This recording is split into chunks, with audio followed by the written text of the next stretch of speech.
So I'm here with Robert Llewellyn, who you may know from the Everything Electric show and Fully Charged show, and we're here at Everything Electric South. And I've got to admit, I'm a little bit starstruck because I have been watching you on the telly on Red Dwarf since before I was old enough to be watching Red Dwarf. But obviously we're not here to talk about that today, although I would love to. But I've got a few questions I just wanted to ask you, really. So obviously you're quite a knowledgeable person in all things green tech. Do you often get friends and family come and ask you for advice? Does someone like Craig Charles ever phone you up and say, I need to get some solar panels? No, actually Craig doesn't. Danny John Jules, very keen on all that from the old Red Dwarf days. Although, to be fair, because Craig doesn't drive, but his wife does, and she's got an electric car. So there's been some influence, I think, there. Oh, good. But I mean, there are some friends who, particularly our house, is very kind of, it's become an experimental laboratory for, home energy things. So a lot of solar, a lot of batteries, a lot of, vehicle to grid chargers, lots of car charging stuff, lots of our central heating, our water heating is all done with electricity. And it's, often, like our central heating boiler we had the very first one. Have you got the the zero emission boiler from Tepio, who are exhibiting here. And that was, so we've often experimented, not always successfully, been some difficult moments, but generally, it's been a really interesting journey to do that. So there are definitely, people who are just mates who've got nothing to do with anything else I do, will come around and they'll go, what is that, what's that there? And I go, well, that's the zero emission. What's this zero emission boiler? So in that sense, there is some sort of stuff, but I don't kind of do guided tours. Right. Okay, I was going to sign up to that. So I guess you've obviously put a lot of work into making your house low carbon with all the technologies in there. Is there anything that you still have to do? Any projects that you've got coming up? I mean, it is now a question of age, money. What the hell am I doing? So any house can have its. Not any house, but any old house, the first thing to do always is insulation. So that was the one reason I could do what we've done, is because 20-ish, probably 4 years ago, we did a big renovation of our house, and I really went ballistic about the insulation back then. And I thought, and also because once you do, we have a timber house, so it's actually not that hard for us to do. And so we've just increased the depth of the walls, the width of them, and fill them with more insulation than is the standard, and the roof is, so it's a very well insulated house. All the windows are new, triple glazed, blah, blah, blah, and all the doors are sealed up. So that, you actually don't need that much heating once you've done that. You've discovered. So we're nowhere near passive house standards, but we're probably above the average insulation in a British home. Okay, because you've got lots of solar panels. You've got freestanding solar panels in the back garden. So we've got kind of above average, because it's just me, it's my thing. But because if you do have the room to put solar panels, ground-mounted solar panels, it's much cheaper than putting them on your roof, to install them, because you don't have to do scaffolding and all the safety stuff you have to do on a roof. And so you put them in the garden, and there's no digging or concrete. They're ground screws. They literally screw into the ground. So if you want to take it away again, there's nothing left once after you take it away except a hole in the ground that you can fill in with a bit of soil. So that has been, it's basically the cost has come down for solar so much in the last 20 years. It's phenomenal. Same with batteries and same with a lot of these things. So that's partly the reason, and also because we charge electric cars. So in the summer, we don't use any electricity from the grid at all, and we're also charging 2 electric cars. So, that is why I wanted to have a bit more solar. So which electric cars have you got now? We have an MG4, of which there are ample examples here, and a Tesla Model 3. Okay.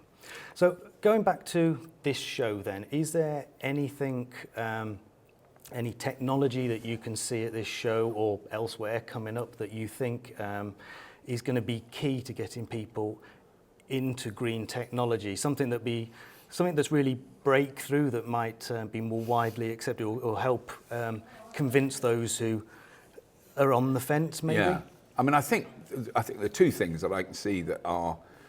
One that exists very much already, which is air source heat pumps. So there's been a lot of negative press about air source heat pumps.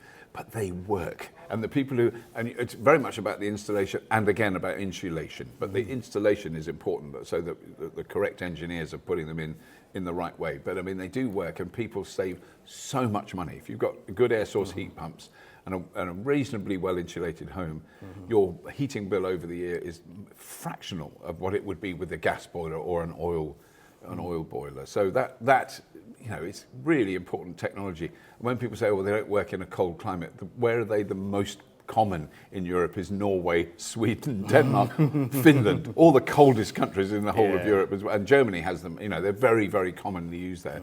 So it's not new technology, but it's been refined a great deal. But I think the other thing is battery technology is changing so rapidly that we can't really, it's really hard to keep up with it. And so the first car with a solid state battery is due to launch next year. I'm not holding my breath. I'll wait to see if they really do.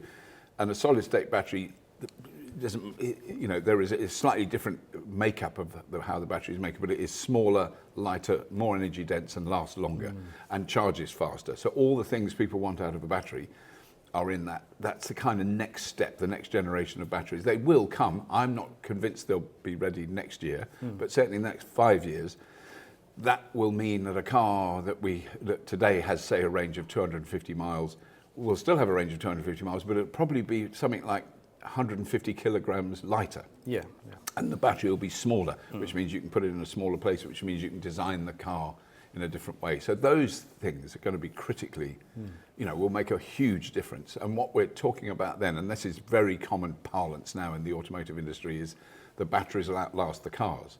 So you're talking million-mile batteries is not exceptional. Yeah. It won't be exceptional. And to build a car that will last 1 million miles, really difficult with bearings and steering and suspension and lights and bodywork. You know, 1 million miles is a lot to ask, but the battery will so the battery will last longer than the vehicle. So I'm guessing the battery then can be used in homes and things afterwards. So so they're not. I mean, you're talking like a 25 to 30 year lifespan for a battery in the next 5 years, which is, we can't even imagine what the opportunities that opens up and the other uses that those batteries can do.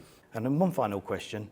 Does the brake pedal on your MG4 make a weird creaking noise? Because I discovered that on the drive here. Oh my God, no, mine doesn't. No? Okay, I'm going to have to take it down the garage. Yeah. Anyway, thank you very much for humouring me and answering my questions. No problem at all. Like and subscribe, all that. Thank you. Can I ask a question? Yeah. Obviously, I think you started the channel quite early and it was quite small and you had a specific purpose, but now it's grown from you making videos to all of this. How much work, quote unquote, is it? And how much of it is passion project and how much of it is actually now this is starting to become a job that I think that I want to retire and sit on my bum and do nothing all day? Yeah. Oh, it has become a job. It's become a very full-time job. It's very time-consuming, but I really enjoy it. It's become a business which I don't run. So Dan Caesar runs the business. You learn your skill sets as you fail at various jobs. And one of my definite failures is running a business, is managing people, is employing people. Really, that's just I found very, very hard to do anything like that. So I'm not involved in that. I certainly would appreciate not working quite as hard as I do now at my age, and I'm sort of slowly stepping back. And I mean, we're also developing the company so that it works whether I'm involved or not, which is fantastic. So we've got amazing presenters that are doing the bulk of the work now. So that, I'm so lucky that that's happening. So but I would hate to stop altogether. I mean, it does, I'm interested in it's a mission, in watching what's going on. It's fascinating to see what's happening and the painful failures and the amazing successes that are around that area. And it's such rapidly developing technology, and beyond cars or it's the grid. It's the whole way we live our lives. We all rely on energy, and where does that energy come from? And it's just to raise that consciousness, because what we have done all my life is we dig stuff up, we transport it around the world, we refine it and we burn it. And that was just normal. And I didn't think about it at all. It never occurred to me I buy the petrol, it's really expensive. Didn't think, where did that petrol come from? The enormously complex, difficult, expensive journey that it goes on. And you use it once. And once you can see that you can use things like batteries again, and the biggest growth industry, I think, in the next 10 years will be battery recycling. And Yeah. it's going to be enormous. And that's all the minerals extraction companies are saying. The biggest mineral extraction industry will be using materials from recycled batteries. Well, thank you for the bonus question, Yes. Yara. I'm going to have to re-edit in an ending now. How are you going to do that? Yeah. It's very difficult. Editing is very stressful. I'm just not going to edit this one. I'm just going to put it straight up, I think. Anyway, thank you very much Thanks for your very time. much. Thank you. Right.